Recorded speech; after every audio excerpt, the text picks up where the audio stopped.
Hi friends, मैं तो हम किचन में आपका बहुत बहुत स्वागत है। आज मैं बच्चों के लिए special evening snacks crispy macaroni बना रही हूँ, जिसे हम पास्ता कुरकुरे भी बोलते हैं। और ये खाने में बहुत ही टेस्टी लगता है। ये बच्चों को काफ़ी पसंद आता है और इसे आप बनाकर 10 से 15 दिन तक आराम से खा सकते हैं। तो चलिए झटपट आज की रेसिपी स्टार्ट करती हूँ। फ्रेंड्स, आपको मेरी रेसिपी पसंद आए तो मेरे चैनल को सब्सक्राइब करें और बगल में दिए गए बेल बटन को प्रेस करें ताकि मेरी न्यू रेसिपी की नोटिफिकेशन आपको सबसे पहले मिले। क्रिस्पी पास्ता बनाने के लिए सबसे पहले हम पास्ता को बॉईल कर लेंगे। तो मैंने यहाँ पे 2 कप पास्ता लिया है। ये मार्केट में इजीली मिल जाता है। तो चलिए हम इसे बॉईल कर लेते हैं। पास्ता को पकाने के लिए मैंने यहाँ पे एक बर्तन में तकरीबन 4 से 5 कप पानी को बॉईल होने के लिए रख दिया है। और अब हम इसमें बॉईल आने तक का वेट करेंगे। पानी में बॉईल आ गया है और अब हम इसमें पास्ता ऐड कर देंगे और एक स्पून से हल्का सा इसे चलाकर हमें 6 से 7 मिनट तक मीडियम टू हाई फ्लेम में इसे पकाना है। इसे पकने में 6 से 7 मिनट लगता है, तो बीच बीच में हम इसे चलाते रहेंगे।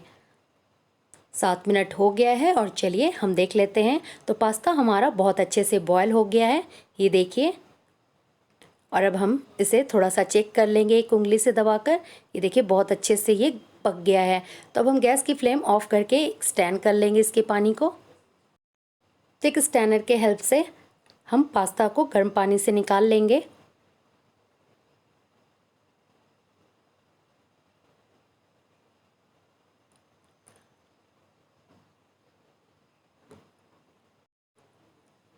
और अब हम पास्ता को ठंडे पानी से वॉश कर लेंगे ताकि पास्ता एक्स्ट्रा बॉयल ना हो। और इसे अच्छे से स्टैंड करके इसके सारे पानी को हम निकाल लेंगे। उसके बाद ही आगे की प्रोसेस स्टार्ट करेंगे। तो पानी हमारी अच्छे से पास्ता से निकल गई है। तो अब हम पास्ता को एक बड़े से बाउल में निकाल लेंगे और अब हम इसमें कॉर्नफ्लोर ऐड करेंगे। तो मैंने यहाँ पे 3 से 4 चम्मच कॉर्नफ्लोर लिया है। तो पहले हम इसमें 2 चम्मच ऐड कर देंगे कॉर्नफ्लोर को। और साथ ही साथ मैंने यहाँ पे मैदा लिया है। तो मैदा भी 3 से 4 चम्मच लिया है। तो सबसे पहले हम इसमें 2 चम्मच ऐड कर देंगे मैदे को और इसे अच्छे से हमें मिक्स कर लेना है इस टाइप से।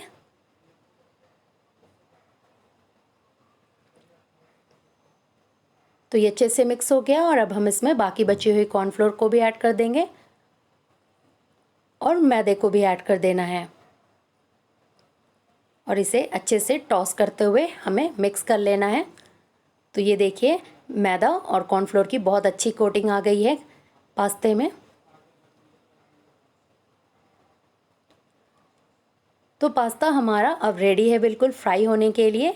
तो चलिए झटपट हम इसे फ्राई कर लेते हैं। तो फ्राई करने के लिए मैंने यहाँ पे एक पैन में तेल को हाई फ्लेम में गर्म कर लिया है। तेल हमारी अच्छी गर्म होनी चाहिए और गैस की फ्लेम को मीडियम टू लो करके हम पास्ता को धीरे धीरे ऐड कर देंगे तेल में।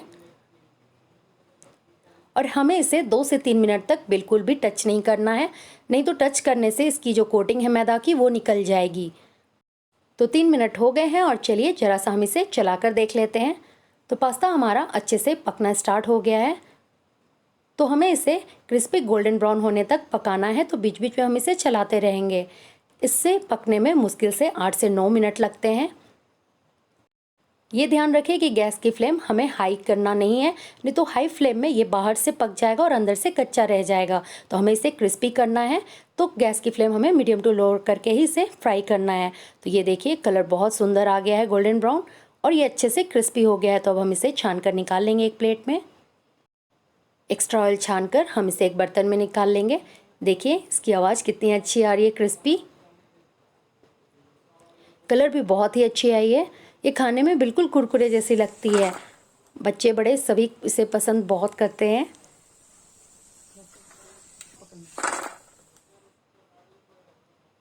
तो अभी मैंने यहाँ पे सभी को छान कर निकाल लिया है। ये देखिए कितनी अच्छी इसकी आवाज़ आ रही है, क्रिस्पी। ये देखिए। तो बाकी बचे बैचेस को भी हम सेम टाइप से फ्राई कर लेंगे। ये ध्यान रखें कि हमें एक टाइम में ज़्यादा नहीं ऐड करना है पास्ता को। 3 मिनट के बाद हमें हल्का सा इसे चला लेना है और गैस की फ्लेम हमारी मीडियम टू लो रहेगी। ये देखिए कलर चेंज होने लगी है पास्ता की ब्राउन होने लगी है तो थोड़ा सा हम इसे और पका लेंगे। अब ये हो गया है और हम इसे छानकर बर्तन में निकाल लेंगे।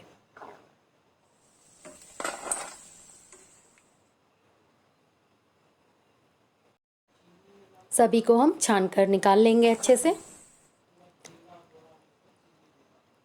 तो यहाँ पे मैंने सभी को छान कर निकाल लिया है और अब हम इसमें कुछ मसाले ऐड करेंगे।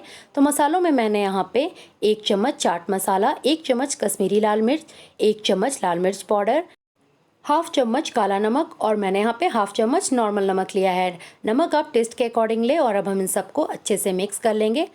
आप चाहे तो मिर्च पाउडर कम या ज़्यादा कर सकते हैं, जैसा आप तीखा खाना पसंद करते हो। और अब इन सबको पास्ता में ऐड कर देंगे और इसे अच्छे से हमें मिक्स कर लेना है। ये खाने में बहुत ही टेस्टी लगता है और बनाने में ज़्यादा टाइम भी नहीं लगता है। इसे आप डब्बे में रखकर आराम से 10 से 15 दिन खा सकते हैं। तो ये देखिए मसाले की कोटिंग बहुत अच्छी आ गई है पास्ता में। तो चलिए झटपट इसकी हम प्लेटिंग कर लेते हैं। चाय के साथ इवनिंग में ये खाने के लिए बहुत ही अच्छा स्नैक्स है, बहुत ही टेस्टी लगता है। तो ये देखिए क्रिस्पी पास्ता बनकर रेडी है, वो भी मेरे स्टाइल में। कलर बहुत ही अच्छी आई है और बहुत ही क्रिस्पी और क्रंची है। तो चलिए ज़रा सा हम इसे चेक कर लेते हैं।